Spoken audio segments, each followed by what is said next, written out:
Great. Thank you all for taking the time to join us this morning as we unveil the many business opportunities available for the youth in agriculture and how you can get the most out of this trillion-dollar industry. My name is Alexa, and I work with Impact Hub Kigali as a program associate. And it is my absolute honor to welcome you all on behalf of the entire Impact Hub Kigali team to the Venturing into Agribusiness workshop. Before I introduce the agenda of today's session, I would like to pause and ask you a few questions. These are the same questions that the president of the African Development Bank, Dr. Akinwumi Adesina, asked in one of his talks. He asked, do you want to be a billionaire? Do you want to be a millionaire? The simple answer is get into agriculture. I mean, what are you waiting for? The future of African youth lies in this sector that most of us associate with suffering. And today we're going to show you that agriculture is actually more than what you think. So this morning we're joined by our special guests, Helen Giassi and Peter Ndahiro. Helen is an expert in agribusiness. She is currently the Agribusiness Project Officer at the Netherlands African Business Council.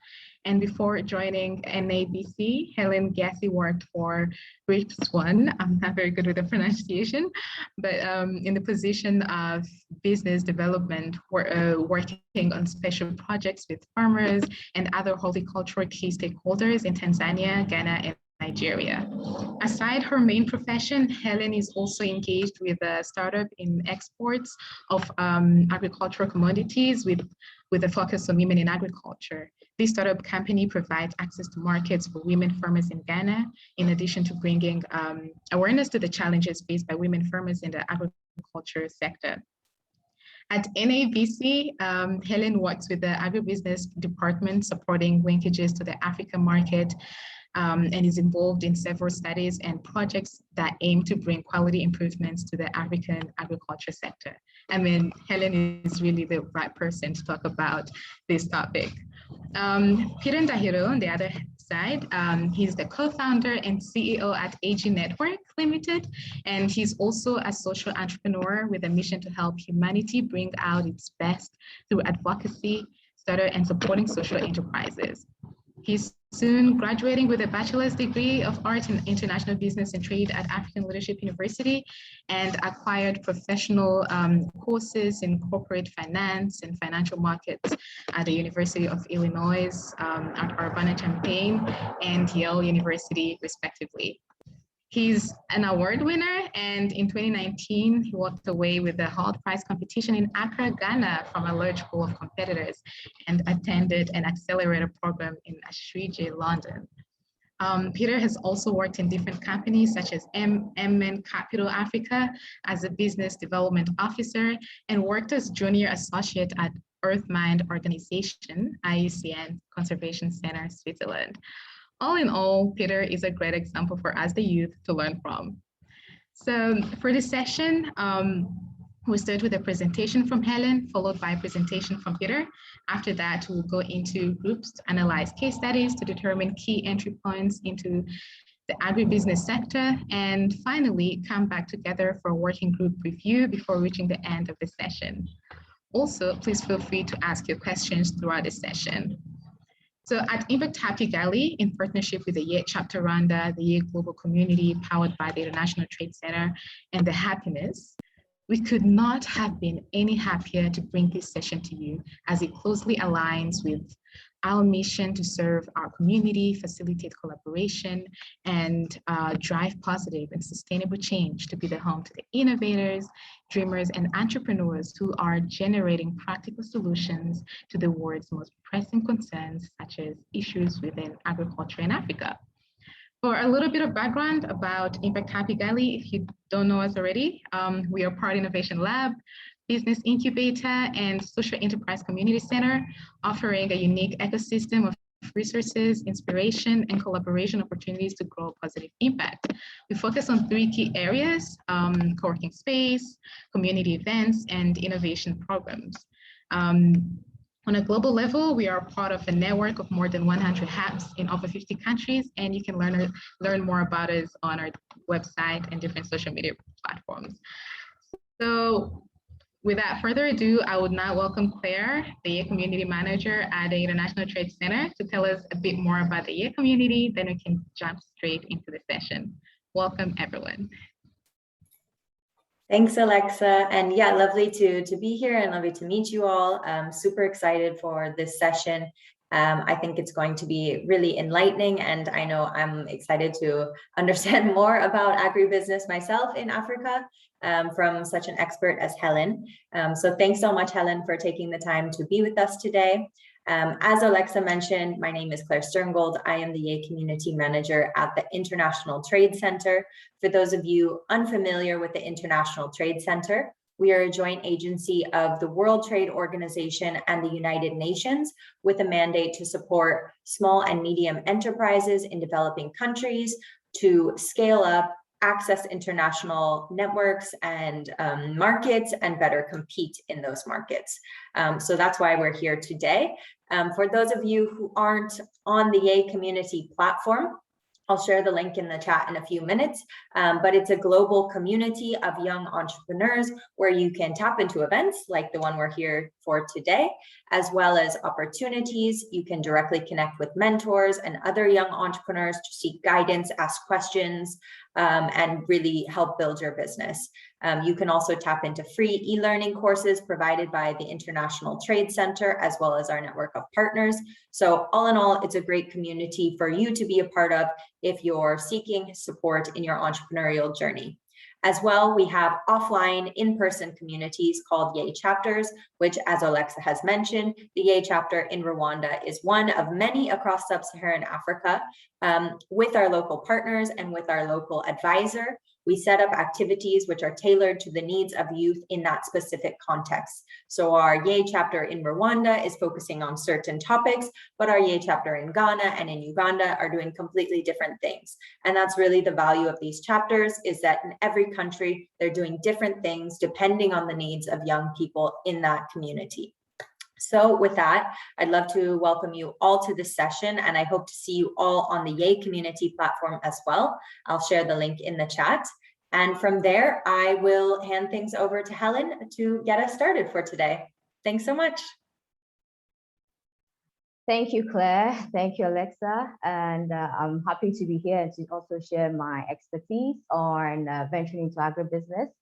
And thank you for this opportunity as well. And welcome, everybody. I was trying to get the welcome of Kenya, Rwanda, but it's been a bit difficult. Murahose? I think I'm close. Murakazanis. All right.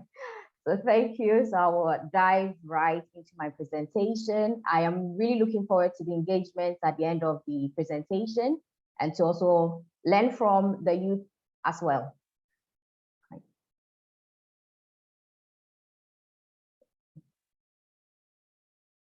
So,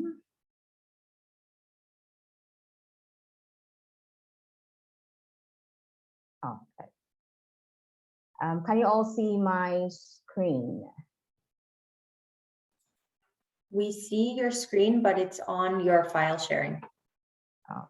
It's not on the presentation. Is it on now? No, you might need to reshare and select a different window if you already have the PowerPoint open. Yeah. There we go. Now we can see it. Oh, maybe it was just delayed. Yeah.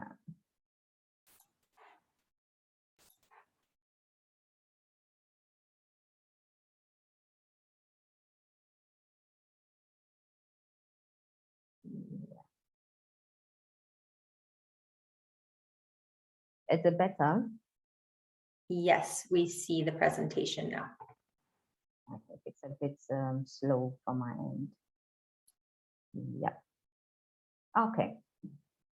All right. Thank you all once again. I believe what Alexa said, that we all want to be billionaires. I am doubting if anyone here would still want to remain the same, not become a billionaire, but the situation is different for me. For me, I would really want to become a billionaire, and in which sector can give this kind of access, it's definitely the agriculture sector.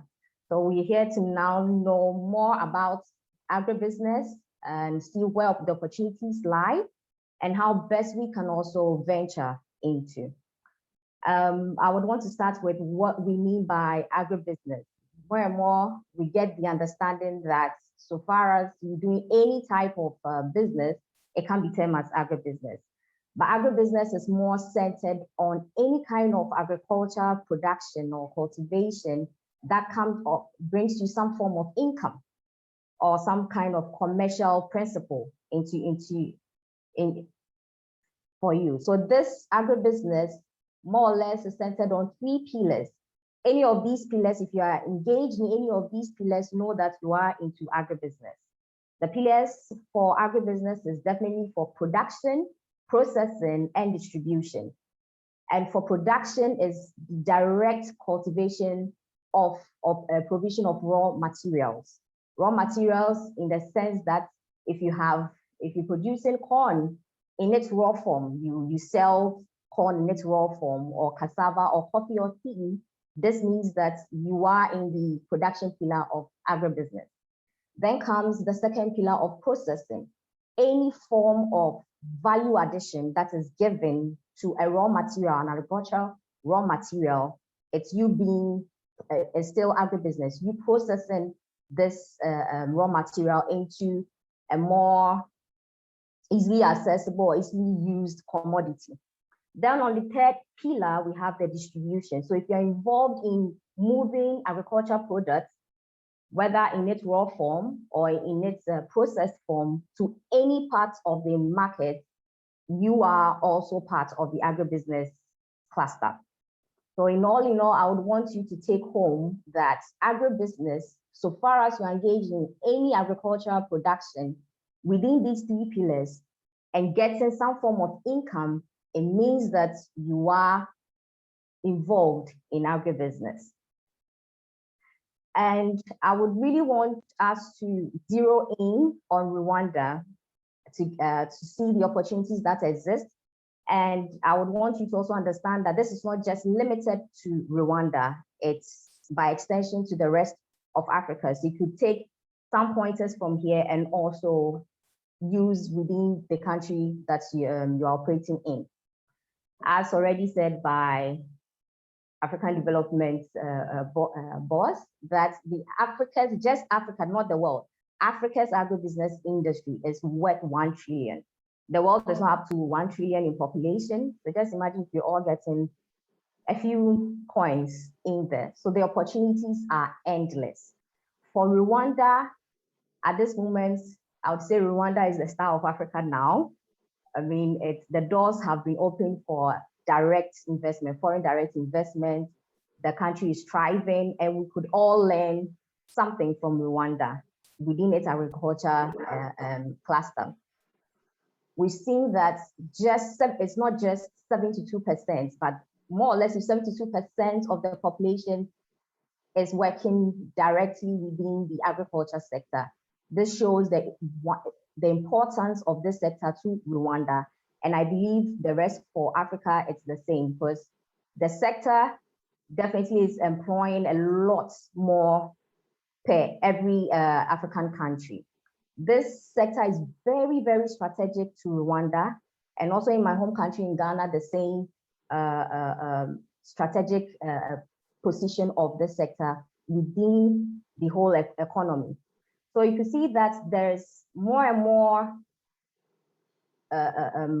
focus on or targets for this sector within all of our countries. And we kind of try to know or seek opportunities within this cluster or within this economy, which is the agribusiness. But more and more, what I've realized is that for Africa or even the whole world, we tend to depend so much on the first pillar, which is the production of raw materials. But there are so many opportunities within the other 2 pillars, and that's what the next slide gives. So sorry, now the challenges actually. For the challenges within this sector, I mean, we can relate to this in all of our countries. Access to capital, lack of land, so much of bureaucracies on land acquisition and ownership, even finding markets, access to finance, the poor infrastructures that we have for the growing areas within agriculture where production takes place. Even access to the ports is also a problem with all the bureaucracies. The money you need to pay just to move produce from one end to the other, and then also getting quite knowledge or skills within the sector is also a challenge. So there are so many challenges, but within these challenges are opportunities. Wherever there are challenges, definitely there are opportunities. And this comes to my next slide of we getting to know these opportunities. This is not just targeted to Rwanda, but these are opportunities that run across the continent. I would want to ask how many of you know of agro-tourism? I mean, we visit Dubai, we visit the European Union, we visit all other countries for sightseeing. But have you ever thought of agro-tourism? Many of us love our coffee, but we know how it even looks like, the plantations. This is one opportunity that I would love to see more happening, where we offer some form of services in the agri sector, bringing people in, creating a service around our plantations. I know for Rwanda, we have quite a number of tea and coffee plantations. This is one area that could be looked at. We have agro consultancy, not necessarily all of us becoming farmers in producing the product or the goods, but also offering some form of services with our knowledge, expertise, and skills. There are export businesses. I mean, people can produce, they can add some value, but can we push it beyond the borders of our countries to other continents? This also offers some great opportunities for us all. I have listed quite a number, but I would love that you will go through them, explore, research, and see where your strength lies in these sectors. See how you can at least get a service out of these pointers.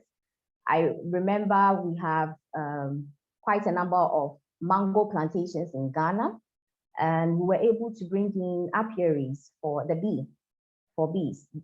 This became like a win-win situation for us all. We provide pollinators for the trees, and then we also get in turn the honey. So these are a few, they are endless, but I would want you to just take a critical look at these and see where you can also provide some form of service within this sector. We all are passionate about agriculture. I mean, passion is key in everything that we do for agri, but passion is not just it. Time and time again, the passion is what kicks in, and we go ahead to venture into an agribusiness that we have no knowledge about. But first and foremost, we need to know what the demands are, what the customers are demanding. And mind you, customers' taste changes rapidly. Today they like mangoes, tomorrow it's purple on the trend, another time it's greens. It's a lot. So you need to be ahead of time to know what you are providing. What is it in the form of service? Is it in the form of distribution, or is it in the form of providing that raw material? So plan ahead, know what the market demands, and align yourself accordingly. We all know we are in for the money, but make sure that you're providing value. I mean, we are in a value-oriented economy now. I mean, there's so many competition. If you're providing an abysmal product, definitely there are more than 1 million competitors out there that consumers can choose from. So know that you're providing a value and a concrete service to your consumers. We also need to have mentorship. It's not just, you can't know it all. You need some form of guidance. And there are various resources, organizations that provide these form of mentorship. Have a business plan. Just don't get into business for the love of business.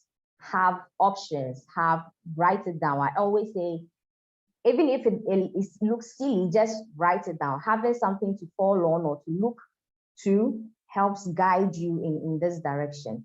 Have a reliable support system, in that you are not an island. Have partnerships, have networks, have people around you that you can fall on, knowledge-wise, how to move forward within the business. And this doesn't give, it's not just for agribusiness, but for all other businesses. Also seek knowledge. In seeking knowledge, from time to time, we get passion, but then there's no knowledge at all on the product that you want to provide for the consumer. Seek it, research, and make sure you have your plan well set to guide you on what to do within this agribusiness space. We have various opportunities for Rwanda agribusiness, not just for Rwanda, by extension also for the other African continents. For agribusiness, it involves money. It involves, you might have a great idea, but you need money to push this through. And I've listed quite a number of organizations that offer services, financial services to the youth, to women, to small, medium enterprises that you could take advantage of. We have the Year community where you can have an endless amount of opportunities for funding, for mentorship, for networking, to try to get into that community. For access to finance, Rwanda, definitely we have one also in Nigeria and other North African countries. We also have the AgriPro Focus, the Agribusiness Fund, which seeks innovation in agribusiness. So you could access all these funds and investment opportunities to also help you move your agribusiness to the next level. I hope I'm not rushing through too much, but yeah. We also, as a member or as a worker with the Netherlands African Business Council, our main priority is to link Africa to the rest of the world. We've been working 75 years now within Africa, helping or supporting trade within Africa. We have a dedicated department on that's the Africa Insights Desk that helps and supports persons or organizations that would want to set up operations within Africa. If you all want to know more about trade, market intelligence, partnerships, market linkages, do contact me, contact the NABC, and we'll be happy to assist you. This brings me to the end of my presentation, and I'm open for any questions that you might have or places that you want me to emphasize more. Feel free to bring your questions. Thank you. Murakoze. You got it right. That was very good. Thank you very much, Helen. So yeah, anybody who has any questions, please go ahead. For me, something that really stood out was when you mentioned that, you know, farmers, they need to like sort of stay ahead of the market and know what the market is demanding and really align themselves accordingly. That was very strong, and it really stood out. Thank you. So anybody who has a question, I can see Robert asked in the chat if we will share the slides after. Yes, we will. We will share the slides with you all. yeah, you can keep the questions coming, but if no questions so far, yeah, we will go ahead and welcome Peter. If you have any question, also feel free to drop it in the chat box. Claire, do you have anything to say? Nope, just don't be shy, ask your questions. There's no wrong answers. If something comes up, you can always post it in the chat and then Alexa or I can read it out for you. Yeah. And then I think we can go to Peter then, because I don't see any hands raised. I don't see anyone unmuting themselves.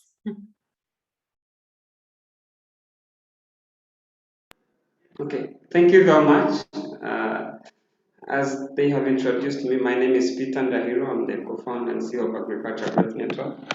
I'm glad to be here today to talk to you more about the opportunities that youth have by joining into the agribusiness sector. So I can ask Claire to help me present the slides. Do you see them? Yeah, I can see them. Okay. Just tell me when you want me to go to the next slide, please. Yeah, I'll be telling you. So, as the heading leads, youth at the front line of transforming agriculture or agribusiness system in Africa. So, you might ask, how did I come up with this theme or coding my presentation this way? I think the next slide is going to show how it relates. The youth, like as you all know, the African continent is the like the bigger population is made by youth. Like, can you go to the next slide and show you? Like, I don't know if you might know, like the report from the UN from 2015 shown how 19% of the global youth makes these numbers, and by 2030 it is predicted to increase by 42. And if you see in Africa, 60% of the entire continent is 25 years, making like the youngest continent. So narrowing down to Rwanda, where I'm coming from, the median age is 19.7 years. So what does it come in your mind when you hear these percentages? This is the power, this is the energy for the continent and for the country that when supported and directed well, it is the powerhouse that is going to change the economies of its country. Or, and again, if it is not supported and not directed, it can also be a burden to the economy where it is coming from. But discussions like these are the ones that empower and encourage the youth who are here to take up the lead.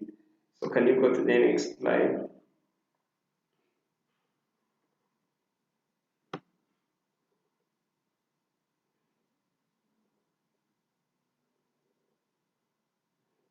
Change the slide.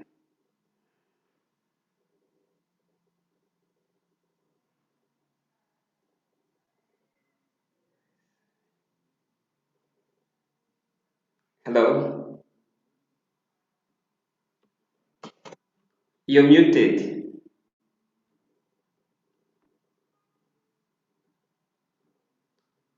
You're muted, Claire. Sorry, my computer froze for a second. One sec. Okay.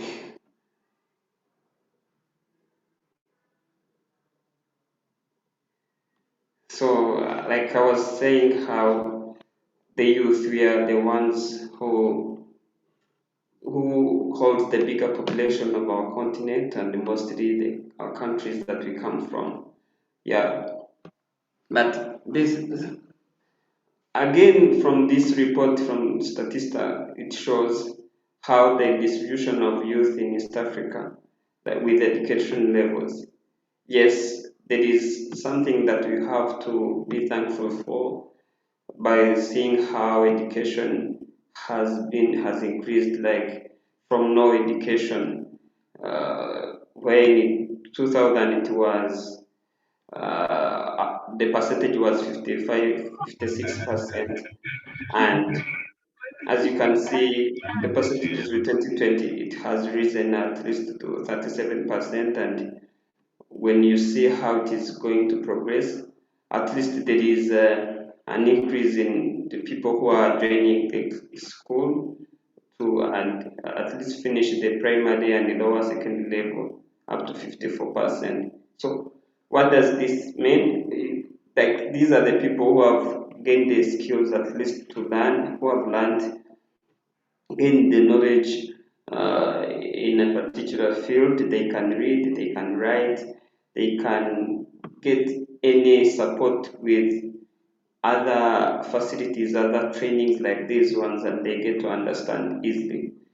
This is not like how it was in the recent years where the percentages of people who didn't go to study were very few, and which we can say it has even led to other challenges that we are going to see even in the next slide.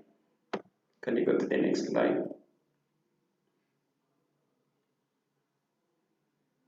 Yes, as you might have heard maybe from my previous presenter, from the first presenter, you saw like agriculture, how it is holding a bigger population, how it is employing so many. But as you can see, although we have all these massive resources, it is still only contributes 24% to the GDP of the continent. And Africa still imports more than 25 billion annually of food. This brings like a trade deficit to the continent and to the country. Yet, the continent is massive with 60% of the world is arable land. This is the land that can be used to plant anything, and it grows with healthy, with no much need of fertilizers to boost the land. In Rwanda, as you have heard from my previous presenter, in the country, agriculture contributes 30% of the GDP since 2017, and almost 80% of the population relies to agriculture. So no matter how the number of people who are into this agriculture, they are not gaining much money, they are not producing to raise this, to stop this, uh, all this money that we are spending importing food from outside. How can you, I don't know if you can understand how this happens. Yes, 90% are into agriculture, but we are still importing more than 25 billion of food, and we are still considered a hungry continent. So this is something that is not explained. It is not explanatory. You can't really tell where the challenge is. Yet, if you see people are into something and it is not yielding as much as it could be. So I think if you are like me, you might ask, what are the challenges that is leading to this? Can you go to the next slide? So below are the challenges that make up that are making agriculture to be stunted. Like there is the urban group that is now producing, that is making production in Africa and mostly in Rwanda. The average age of a farmer in Rwanda is 45 years and above. These are the people who didn't go to study, like you have seen in the previous presentation that show the percentages of people who went to school. They are the ones who went to do the farming, they are the ones who are in the farms. So the methods they are using, it is the old-fashioned way of subsistence of how their parents were doing their thing. They are not educated to go on internet to see how the latest technologies that are being used in agriculture. So what does this lead? It leads to low productivity because of the limited skills that these people have. Again, there is fragmented markets. If I have grown up you maybe growing this type of crop, maybe maize, they are going to continue growing maize. They are not going to search for what the market needs. And if the markets are there, they are not well connected to know where the markets are. And most of the times they like brokers benefit from these farmers, even for the little that they have produced. Again, there is this lack of data because of disconnectedness of farmers, the current producers, with the market. And because of their old-fashioned way of farming, they don't do bookkeeping for what they for their businesses. They are not well aligned. Like they are unable to secure loans, even if the banks want to help them.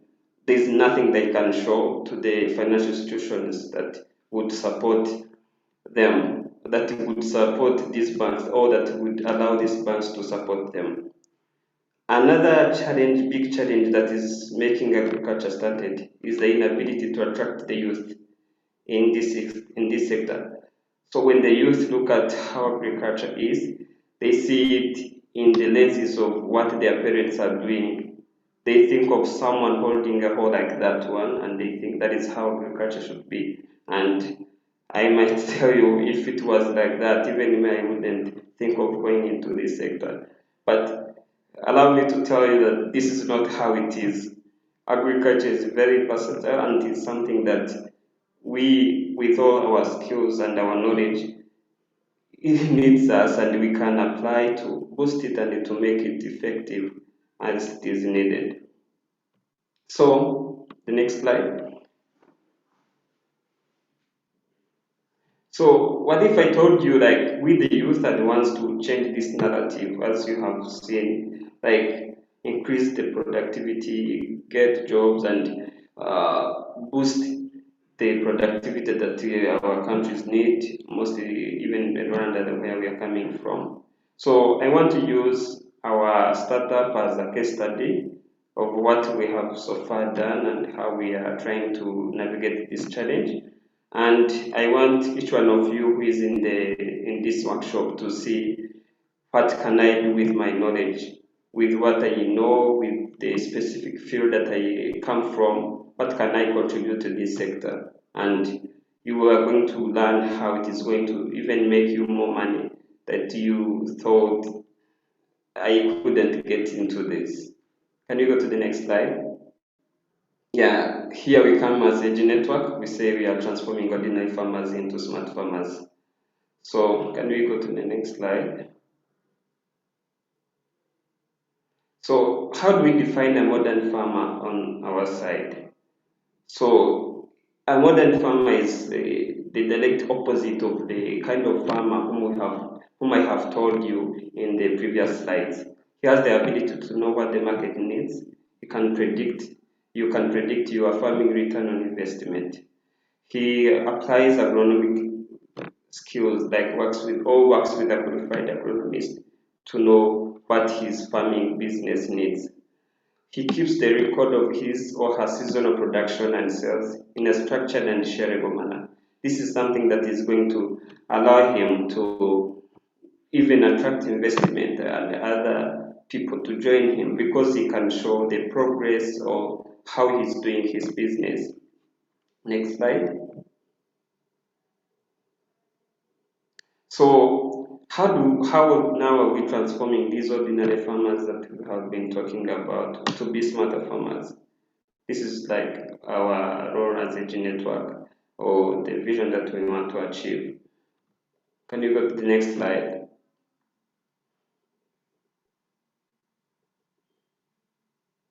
So yeah, meet a G network, transforming ordinary farmers into smarter farmers. Can you go to the next slide? So this is how we are building these smarter farmers. The first one is democratization of education.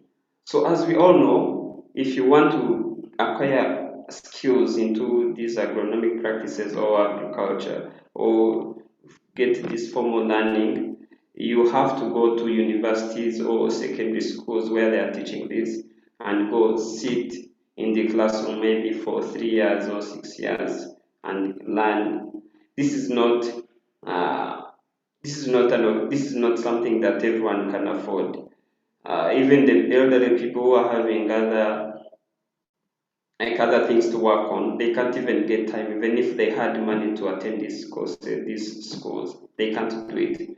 What if we made something that we bring these skills that you could have gotten from high schools and higher education, and you get it right from where you are, on your mobile phone, on your smartphone, and you get to get skills like what you can get if you had gone to universities. This is what we are doing, and working with professors, with qualified people who have skill experiences in different agriculture and agribusiness sector to create courses, various courses in different value chain, whether primary production, secondary production, or value addition. Now they can go and like make a course, and a person who is in their homes, in their village, with a smartphone or with a mobile phone or with any gadget that is connected to internet, he can now get these skills without leaving his home. Again, providing market access and data. Now with these platforms, people can get to share data or the markets. Like, yes, you have produced, but you don't know where to take these things. Now here you can get where to take your things. Again, another thing we are doing is engaging the next generation of farmers who are the youth. How are we engaging them? Like bringing them and like showing them how the sector is recruitive, how like the opportunities which are there, bring them together to do investments. Like I know most of the challenges that youth face, even us that we have faced, we don't have a sufficient capital to invest into agriculture. Sometimes we don't even have land to start with. But when we come together as a team, maybe I have $100, another one has another 100. When we come together, the capital becomes huge, and we can use it together to do something which is a lot better than one person investing with his 100,000, which can't do anything in agriculture. Next slide. Yes, I think I have passed through this through a blend of online learning and physical model farms. Is the way we are doing our learnings. We use an online learning and the physical model farms where people can get access to these courses that I have told you, and they can get model farms where they can practice what they are doing or get exposure to other model farms from our partners where they are doing their things rightly, and they get to learn these skills from there. Another thing is this market access that I told you. There's reliable market access through contract farming that we help with our farmers or whoever is intended to go into agriculture. Now we can give him access to market. He has a reliable access to market through contract farming before he started his farming. Another thing is through our marketplace where farmers can market their produce, uh, and they get and mostly get orders ahead of time. This will save the challenges of of the products that could get rotten in their farm because of not getting market ahead. Another thing we are doing is our built-in software that helps keep like track of real-time production and sales. Now, like farmers can show what they are producing, they can track their data, they can share their data with financial institutions to show how they have been producing in the previous seasons. They can auto-generate like financial documents like P&L and the balance sheet to show to banks like this is how I have been gaining from this business of mine, and I need support of this, of which has not been which has not been working in agriculture, but with our services now you can get it. The next slide. Yes, with the youth engagement in agriculture, we said advocacy and advertising the profitability, like what we are doing, minimizing the barriers youth face, like the one I told you about how they can't access land, how with the limited capital they have. Now coming together we can manage to get the funding that is needed and supporting agriculture and agribusiness projects. Like when we are together in a forum like a network, it is easier to go to the government or to other NGOs or other support systems that are already available and you get someone to hear you than if you are single and your impact is very small. Can you go to the next slide? Yeah, so all those are things that we say we want to do, and here is how far we have gone in achieving what we are saying. We can go to the next slide. Yeah, so we have started supplying chili produced in our model farm. This model farm is in Indera. Whoever is in Rwanda and would like to come and visit our farm, you are welcome. It is in Indera. You can see it has started deploying almost 60%, like 60 people in the farm bi-weekly. These are the number of jobs that we are creating in these smallholder farmers, and you can see how it is creating impact. Other than those, even as we are getting some profits from this project that we are doing. Can you go to the next slide? Can you go to the next slide? Yeah, another thing we are in contact with. Yes, the previous one. Yes, we are in contact with coffee producers, and we have sent samples of roasted coffee to our clients in UK, and hopefully soon we are going to start also supplying coffee in UK. You can go to the next slide. Another thing that is a huge thing that I would want us to come, our e-learning platform is now ready. We are launching a maize production course on our platform, and we would urge you, whoever is interested in going into maize production, to come and take to pre-order this course on our platform. You just dial the link that is shown on the screen and you can register to learn the course. This is the first one, and we are going to produce a lot more courses as the time goes, like in all fields of agriculture and agribusiness, and we would even want to welcome you to tell us more of which courses that you would want us to produce that align with what you want to build. You can go to the next slide.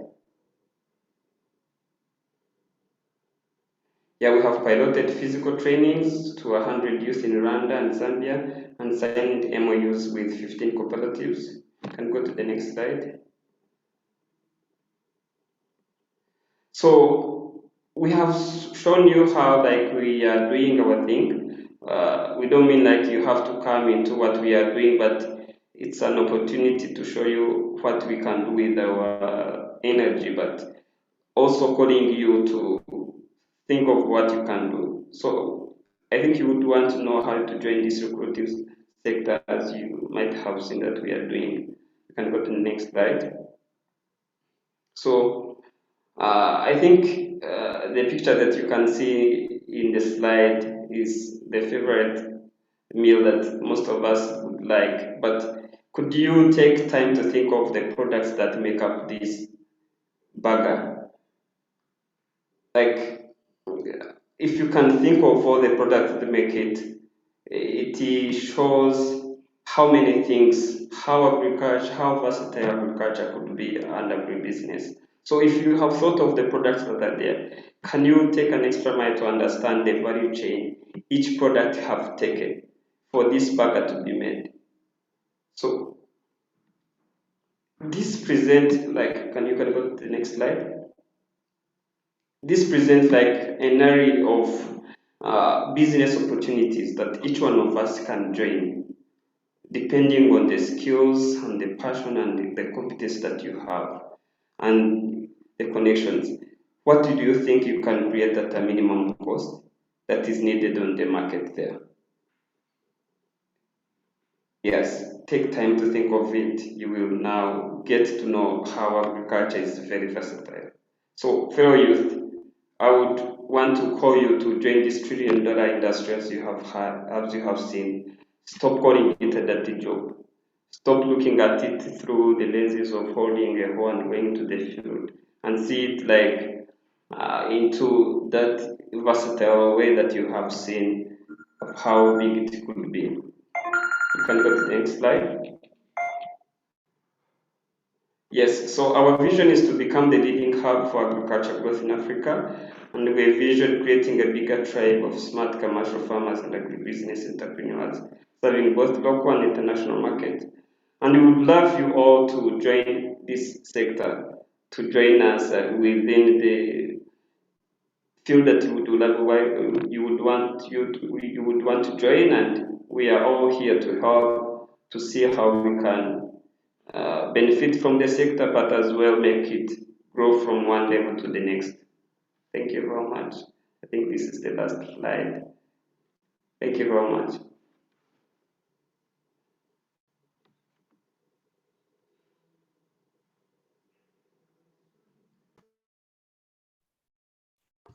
Oh, oh, sorry, Claire, do you want to go ahead? No, go ahead.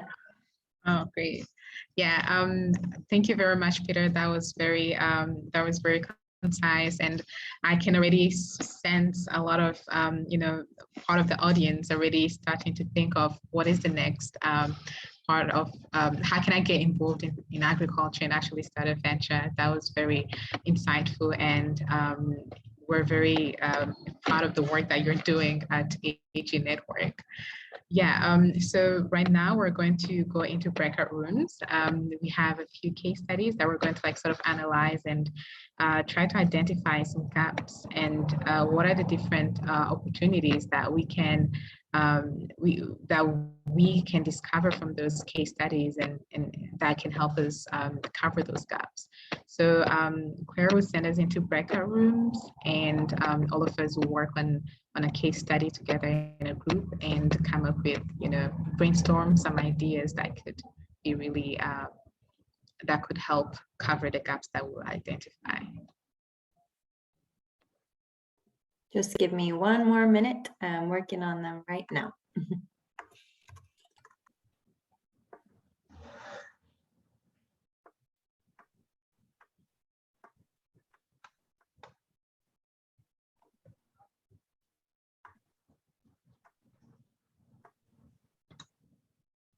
Okay, I'm going to open all the rooms and you should be taken there shortly.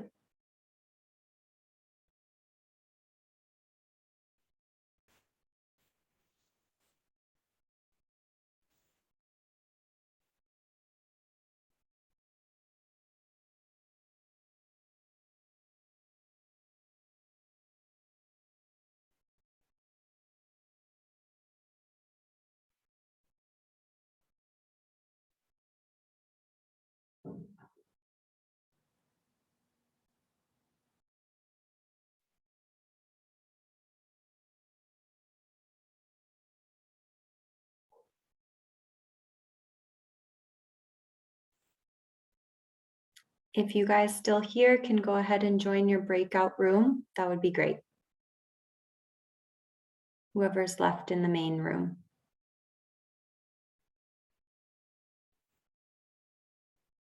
So Kojo, Daria, if you guys can join your breakout room that you've been assigned to, that would be great. Daria, Kojo. Okay. You guys have been assigned to a breakout room if you can attend it, otherwise you won't be able to take part. Thanks.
Great. So we'll give everyone just 30 more seconds to come back.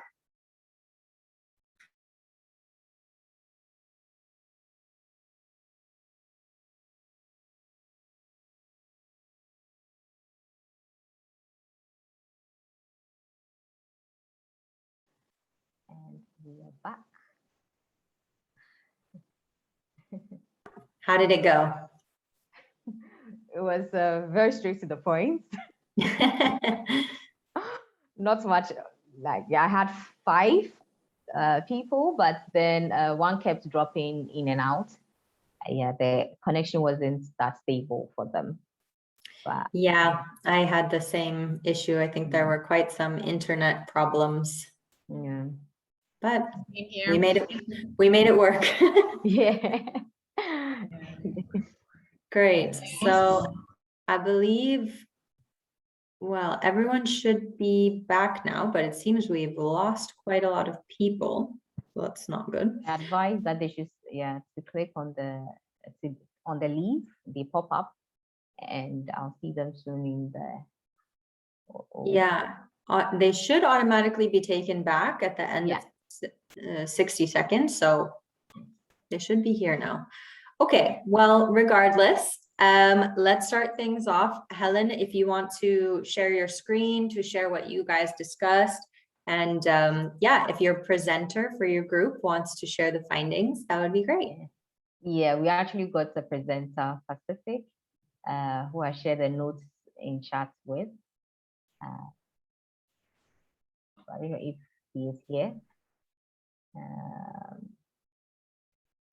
Pacific, are you in? Yeah. Yes, I'm in. Okay. So kindly share your findings. Can I read them? Sure. Okay. So for our given case study, so for a company A, if it has been given an amount of 5,000 US dollar, what it can do to venture into agribusinesses. So we're finding like opportunities and the challenges. So went for the pillar 2 when it comes to agribusiness investment, which goes with the processing of agricultural perishable products, goes with for agricultural perishable goods. We found most of our farmers, they produce, but most of their harvest, they get perished. So as a solution, we went to implement like a facility to manufacture or to process their harvest. So we went for avocado oil. So whereby we want to process and we get that oil. So it can be used for pharmaceutical purpose and cosmetic products. And also it's also nutrition. So the challenge was post-harvest losses for avocados. So that's why we want to venture into avocado oil and also to commercialize that oil. Thank you. Great. Helen, I don't know if you want to jump in at all and say your thoughts on that. Yeah. So it was really insightful for choosing that particular pillar of processing, because as they've been able to identify the challenge that there's a lot of losses within the avocado chain, and it's also to help farmers gain additional income. So instead of, most of them are for exports, but then you lose, I mean, the whole quality requirements for avocado is very strict. So what happens to those produce that are not selected, or they are not aesthetically nice, or body-wise they don't look nice? So what happens to these products? And the domestic market is not big enough to take on all of these avocados. So I was really happy with this solution to provide a processing facility for avocados within the avocado farmers associations or locations. And by extension, this is not just for avocado, but also to see other perishable agricultural goods that can also be processed into very easy or ready to eat or ready to use produce. So quite happy with the results that was brought up. One of the challenges was also to do with the preservation of this avocado oil. So the plan is also to invest in preservation technologies and to have a longer shelf life for avocado, in addition to its health benefits, and also to be able to export beyond the borders of Rwanda into other African countries. Because as my group mentioned, avocados from Rwanda is one of the best. There's no competitor. So how best can we tell this story to the other continents is if we're able to package it nicely and also introduce it to the other markets beyond Rwanda. Thank you. Great. Wow, that's excellent. Excellent work. So next we have my group. So Jean-Elie is going to share, and I said that I would share our notes as well, so they're on the screen.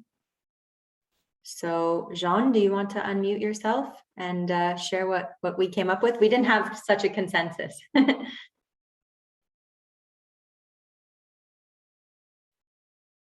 Jean, are you there? Can you hear me? Yes.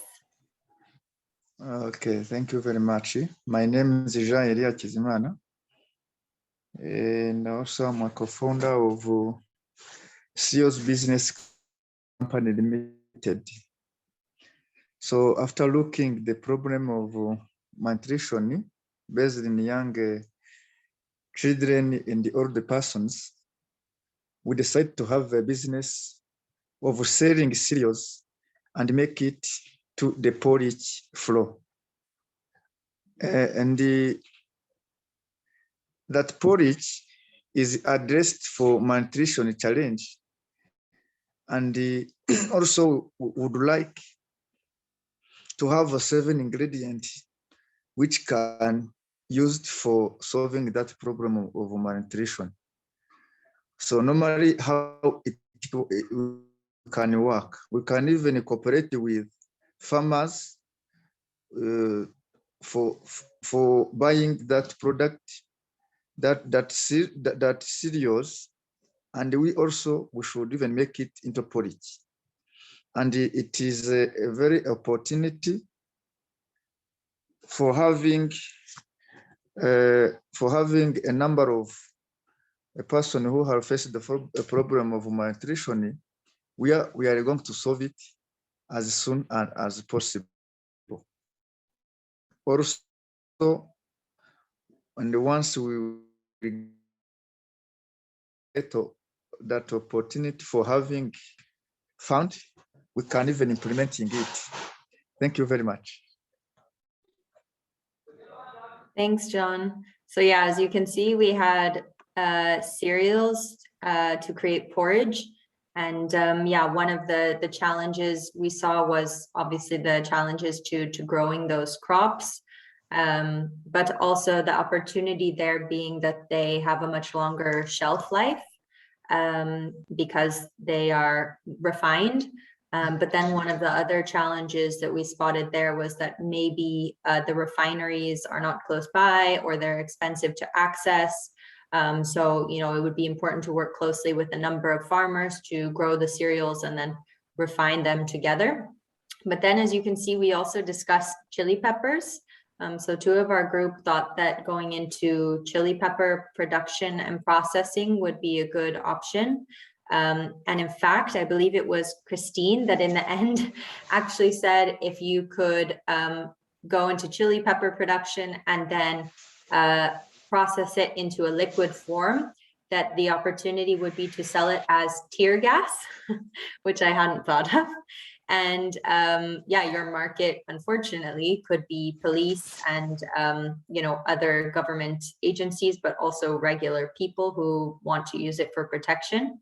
But a challenge there could be that there are already large tear gas producers in this space that you might need to compete against. So I don't know, Helen, if you have any feedback on our group as well.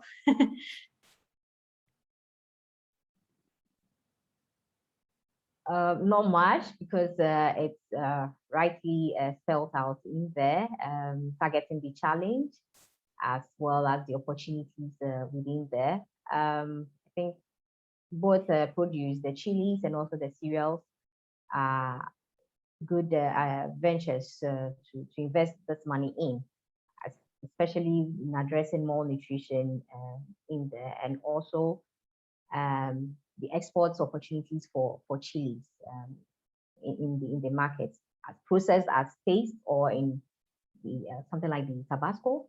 We could have like the sauce in different flavors, yeah, in different flavors. So it's also good. At least I see that we've moved from the production side more into the processing, where that's where the needs are, especially for farmers. So it's good to know. Yeah, thank you. Thanks, Helen. Great. So next we'll go to Alexa's group. Great. So for my group, Joshua will be presenting for us. Yeah, Joshua, please go ahead. All right, thank you very much. Okay, so with ours, we found some problems with, that was low productivity. That was because the land on which the farming was done had been, the farming had been done for over 50 years. So productivity was very, the second problem was post-harvest loss.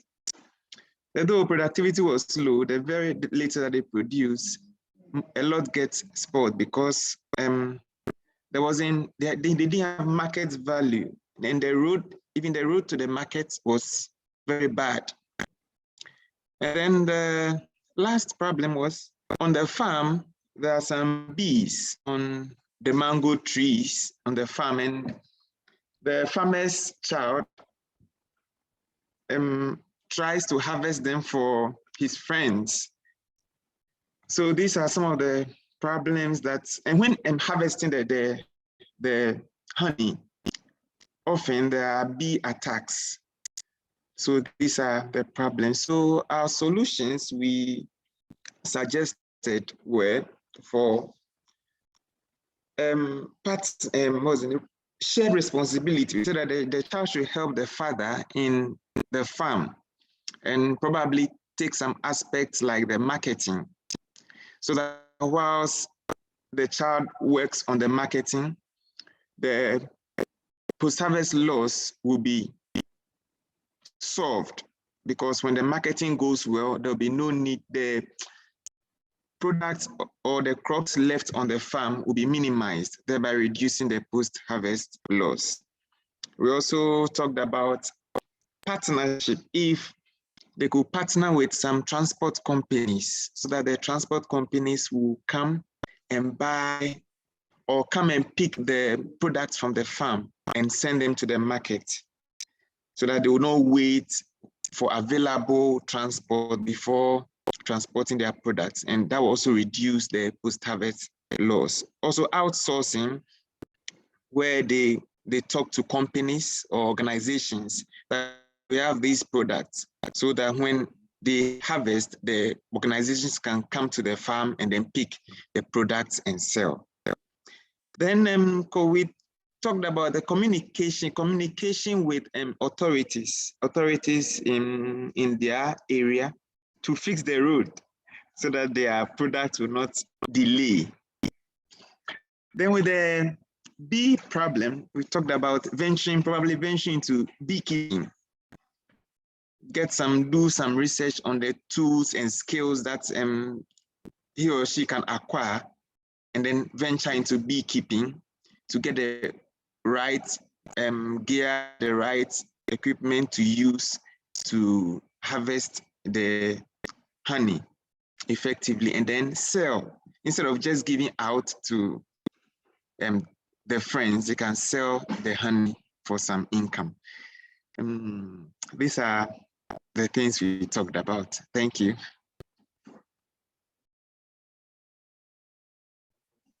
Thank you very much, Joshua. Yeah, so excuse me. Thank you very much, Joshua, for that presentation. Yeah, Helen, what do you think about that? Good presentation. At least you were able to identify the challenges for that farm. I have a feeling that you would want to do everything on the farm, kind of through marketing, producing, everything. But one of the opportunities that was clearly presented was actually for the bee aspect, to research into beekeeping and to have additional income on the farm. Well, helping the father on the farm actually is good, but then you can't do everything within the value chain. So what will be most important, I would love to see that a focus is given to a particular issue within this whole problem, and then the solution, concrete solutions given. Because I have the fear that that's the same issue of the father being a jack of all trades will be repeated for the next person or the next farmer, that is in this sense that the son. So it will be more good if it can be outsourced, as already communicated in there, and also focus on one aspect of the problem, because we can't have everything.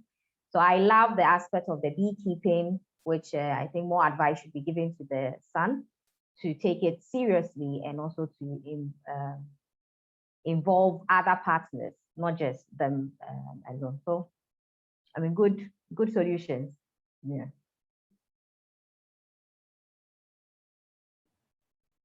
Great. Peter, your group is up next, if you're still with us. Peter, are you there? Oh, Peter. Yes, sorry, I'm facing an internet problem.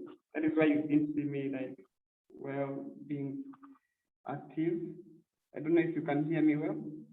We can hear you. Is there someone from your group who was identified to speak? No, although we had the same challenges, that one that Oksal has presented, we didn't manage to communicate effectively. I did present to them, but mostly they were saying they couldn't hear me very well. But mostly the things that we discussed is for the father of Aline, or for Aline to perfect the business of the parents, is to either pick up a niche of not doing the same thing as what the parents could do, but now pick a niche in which she can solve. Either do the marketing and find people who can do the cultivation for him, or bring people who are agronomists in the team to help him produce quality products, but him maybe pick a niche of finding the market for what is being produced. Like the challenges that we have seen, it's for the father to be everything at the farm was the biggest challenge, because even if he had the skills to do everything, it is literally hard to do everything. You can't find even time to venture into all the aspects, and you can't even be strong in all the areas.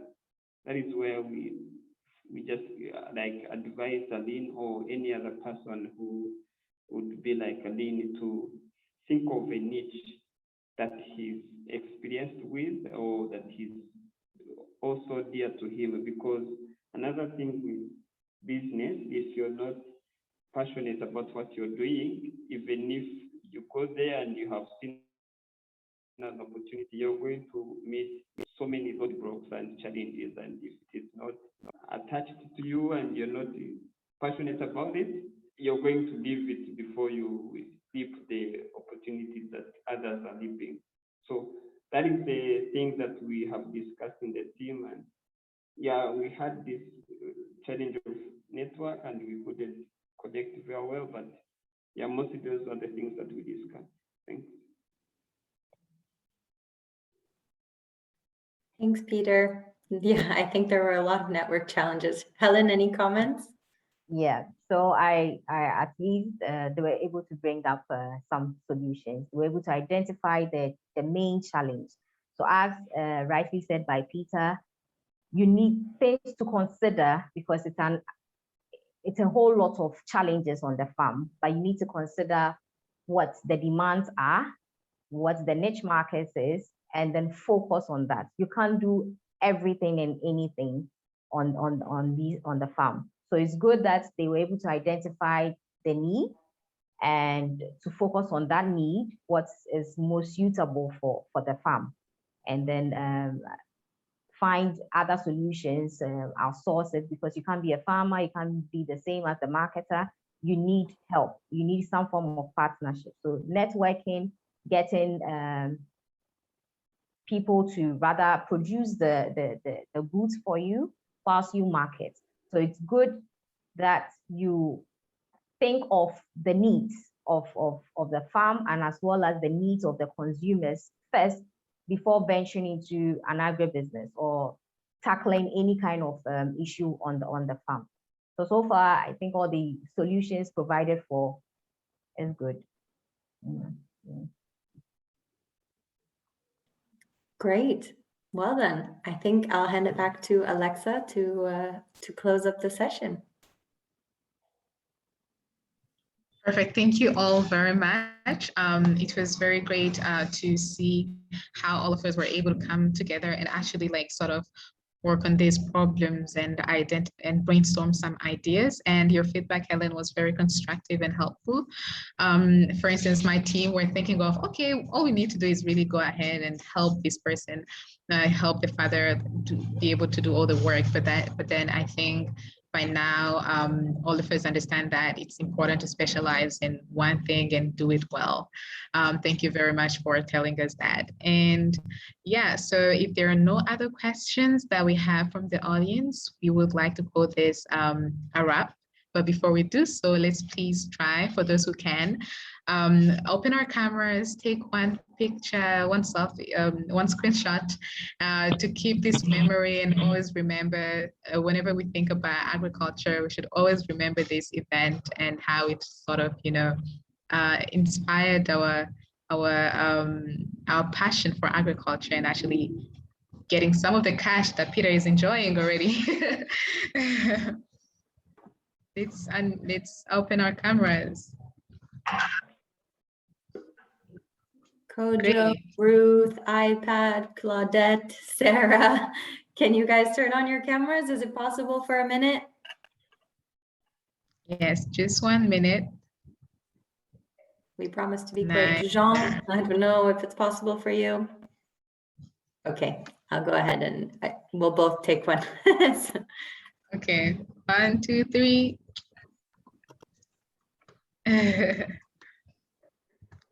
I took one. Great, I took one too. So we have 2 copies. We'll be sure to send it to you guys. And just a final note before we close, for everyone who is not already a member of the Yay Community Rwanda WhatsApp chat, we'd love for you all to join. This is where we regularly share updates and opportunities with the entire community of Yay Young Entrepreneurs in Rwanda. So I'm sharing the link in the chat with you guys. We'd love to welcome you all there if you're not already part of that community. This way you can keep up to date on all of the upcoming events that Alexa at Impact Hub is organizing, that Peter is involved with, and also the Yay community are doing. If it's okay with you, Helen, for those who are interested, when we share the recording, we can also, is it possible to also share your email with them? Yeah, I'm actually placing it in the chat now. Oh, perfect. And it's also okay if you can also share it with the recording as well. Great. That's fine. Perfect. Then we will do that. So there you have Helen's email. If you have further questions, she can support you. Yeah, I think that's everything. Great. Thank you, everyone. Have a good day, everyone. Thank you. Thanks, guys. Thanks for staying till the end. Bye, everyone. Have a good rest of your day. Bye. Bye-bye.